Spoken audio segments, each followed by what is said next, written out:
नमस्कार मित्रांनो, अभ्यासवाणी या चॅनलवर तुमचं स्वागत आहे. अभ्यासवाणी रोज अभ्यास रोज प्रगती. मागच्या 8 ते 10 दिवसात तुम्ही एक गोष्ट नक्की नोटीस केली असेल. काही ठिकाणी गॅस सिलेंडरसाठी मोठ्या रांगा लागल्या, काही हॉटेल्स बंद पडली आणि सोशल मीडियावर एकच चर्चा, भारताकडे गॅस संपतोय का? पण खरंच असं आहे का, की आपण पुन्हा एकदा अफवांच्या जाळ्यात अडकलो आहोत? आज मी तुम्हाला या विषयाचं फुल रिएलिटी चेक देणार आहे. डेटा, एक्झाम्पल आणि सरकारची ॲक्च्युअल पोझिशनसह. सर्वात आधी एक सिंपल गोष्ट समजून घ्या. जेव्हा जगात कुठेही मोठा तणाव निर्माण होतो, जसं की इराण आणि युनायटेड स्टेट्स यांच्यात, त्याचा परिणाम फक्त त्या दोन देशांवर होत नाही, तर तो पूर्ण जगावर होतो आणि भारतावरही होतो. असं का? कारण भारत स्वतःचं पुरेसं तेल आणि गॅस तयार करत नाही. आपण बाहेरून मोठ्या प्रमाणावर इम्पोर्ट करतो. हे अगदी सिंपल एक्झाम्पलने समजा. समजा तुमचं घर आहे आणि तुम्ही रोजच दूध शेजारच्या दुकानातून आणता. आता अचानक त्या दुकानात प्रॉब्लेम आला तर तुमच्या घरी दूध संपेल की नाही? संपणारच. तसंच भारतात आहे. आपण एनर्जीसाठी बाहेरच्या देशांवर अवलंबून आहोत. आता इथे एक मोठी चूक होते. जसं लोकांना बातमी मिळाली की गॅसचा प्रश्न येऊ शकतो, लोकांनी लगेच एक्स्ट्रा सिलेंडर घ्यायला सुरुवात केली. काहींनी स्टॉक करून ठेवायला सुरुवात केली. आणि मग काय होतं? ज्यांना खरंच गरज आहे त्यांना मिळत नाही आणि रिअल शॉर्टेज नसतानाही शॉर्टेज दिसायला लागतो. यालाच म्हणतात पॅनिक बाईंग. म्हणजे लक्षात ठेवा, अनेक वेळा वस्तू कमी नसते, पण लोकांच्या भीतीमुळे ती कमी वाटायला लागते आणि म्हणूनच सरकारला इंटरव्हेन करावं लागतं. याच कारणासाठी सरकारने इसेन्शियल कमोडिटीज ऍक्ट लागू केला, जेणेकरून कोणीही जास्त साठा करून मार्केट डिस्टर्ब करू शकणार नाही. चला, सर्वात आधी आपण हा पूर्ण इश्यू समजून घेऊया.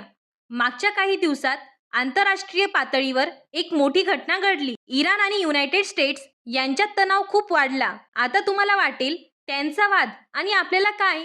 पण इथे सगळ्यात महत्त्वाचा पॉइंट आहे. जगातल्या बहुतांश तेल आणि गॅसचा पुरवठा हा मिडल ईस्ट मधून होतो आणि भारत हा मोठ्या प्रमाणावर इंधन आयात करणारा देश आहे. म्हणजेच बाहेर काहीही घडलं तर त्याचा थेट परिणाम भारतावर होणारच. हे एकदम सोप्या उदाहरणाने आपण समजून घेऊया. समजा तुमचं रोजचं जेवण हॉटेलवर अवलंबून आहे आणि अचानक त्या हॉटेलमध्ये प्रॉब्लेम आला तर तुमचं जेवण बंद होणार की नाही? होणारच. तसंच भारतात आहे. आपली एनर्जी गरज पूर्ण करण्यासाठी आपण बाहेरच्या देशांवर अवलंबून असतो. आता एक एक्झाम पॉइंट लक्षात ठेवा. भारत जवळपास 85% कच्चं तेल आयात करतो आणि त्यात मिडल ईस्ट देशांचा खूप मोठा वाटा आहे. आणि जसं या तणावाच्या बातम्या बाहेर आल्या, लगेच लोकांच्या मनात भीती निर्माण झाली. गॅस संपणार का? असा प्रश्न सगळ्यांना पडायला लागला आणि इथूनच सुरू झाली घबराट आणि अफवांची साखळी. म्हणजे थोडक्यात बघा, प्रॉब्लेम फक्त इराण आणि अमेरिका यांच्यातला नाही, तर त्या तणावाचा भारतावर होणारा परिणाम आहे. आणि आता पुढे आपण पाहणार आहोत, ही भीती खरी आहे का की फक्त अफवा आहे? आता आपण पाहूया सगळ्यात महत्त्वाचा भाग. खरंच गॅस कमी होता का की लोक घाबरले होते? मागच्या काही दिवसात देशभरात काय चित्र दिसलं तर बघा. गॅस सिलेंडरसाठी मोठ्या रांगा, काही ठिकाणी नो स्टॉक बोर्ड, हॉटेल्स आणि रेस्टॉरंट बंद. हे सगळं पाहिल्यावर कोणालाही वाटेल, हो, गॅसची खूप मोठी टंचाई आहे. पण इथेच खरी गोष्ट वेगळी आहे. अनेक वेळा असं होतं, वस्तू खरंच कमी नसते, पण लोकांच्या भीतीमुळे ती कमी वाटायला लागते आणि हाच प्रकार इथे घडला. ही कन्सेप्ट आपण एकदम सिंपल एक्झाम्पलने समजून घेऊया. समजा उद्या कोणीतरी अफवा पसरवली की उद्यापासून दूध मिळणार नाही, तर काय होईल? लोक लगेच 2-3 पॅकेट जास्त घेतील, काही लोक स्टॉक करून ठेवतील आणि मग काय होईल? ज्यांना खरंच गरज आहे त्यांना दूध मिळणार नाही आणि मग खरंच शॉर्टेज दिसायला लागेल, जरी ऍक्च्युअल सप्लाय पुरेशी असली तरी. यालाच आपण म्हणतो पॅनिक बाईंग. म्हणजेच भीतीमुळे जास्त खरेदी आणि पॅनिक बाईंगमुळे काय होतं तर आर्टिफिशियल शॉर्टेज तयार होतो. आता हेच गॅसच्या बाबतीत घडलं. इराण आणि अमेरिका तणावाच्या बातम्या आल्या, लोकांनी विचार केला गॅस संपेल आणि लगेच एक्स्ट्रा सिलेंडर घ्यायला सुरुवात केली. काहींनी 2-3 सिलेंडर साठवले आणि मग मार्केटमध्ये काय झालं तर सिलेंडर कमी पडायला लागले.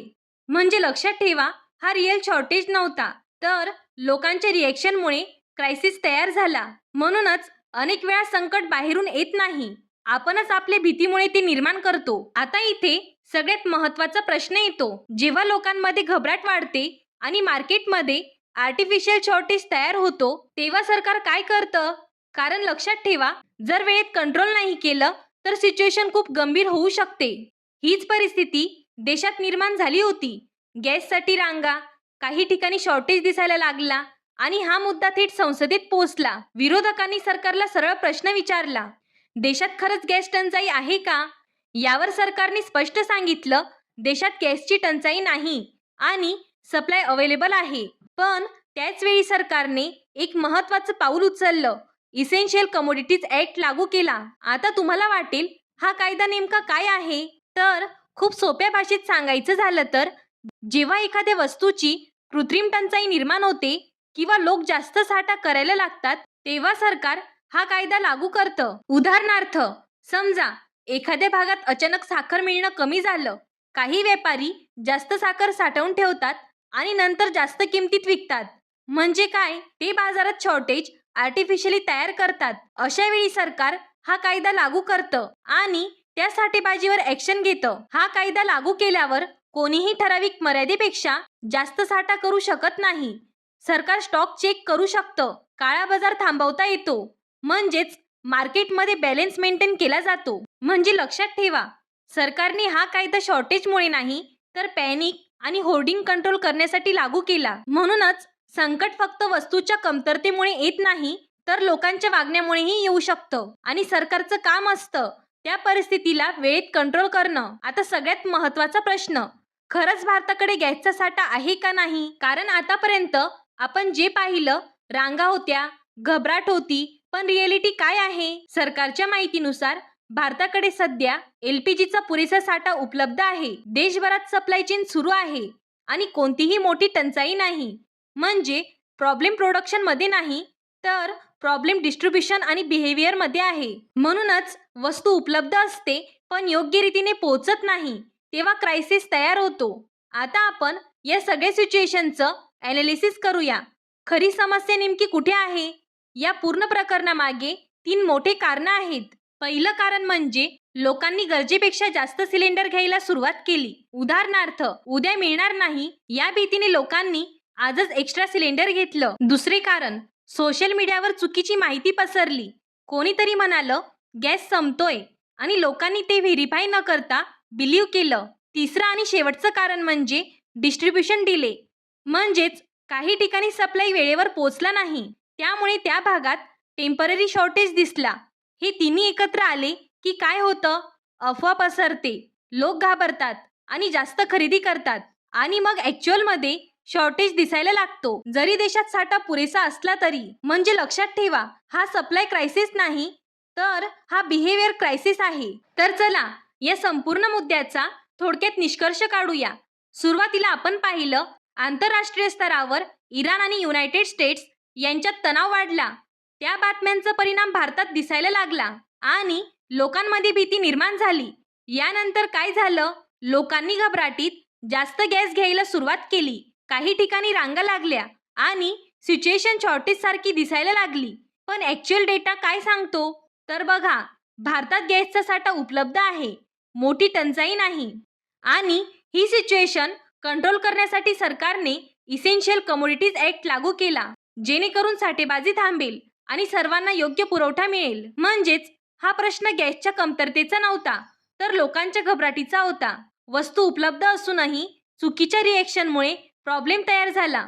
हे अगदी तसंच आहे जसं आपण ऐकतो उद्या काहीतरी संपणार आहे आणि आपण गरजेपेक्षा जास्त घेऊन ठेवतो आणि मग खरंच इतरांना मिळत नाही. म्हणजे प्रॉब्लेम बाहेर नसतो, तो आपल्या वागण्यात असतो. म्हणूनच लक्षात ठेवा, प्रत्येक बातमी खरी असतेच असं नाही आणि प्रत्येक घबराट ही गरजेची असतेच असं नाही. योग्य माहिती असेल तर आपण योग्य निर्णय घेऊ शकतो आणि चुकीची माहिती असेल तर आपण स्वतःचं संकट निर्माण करतो.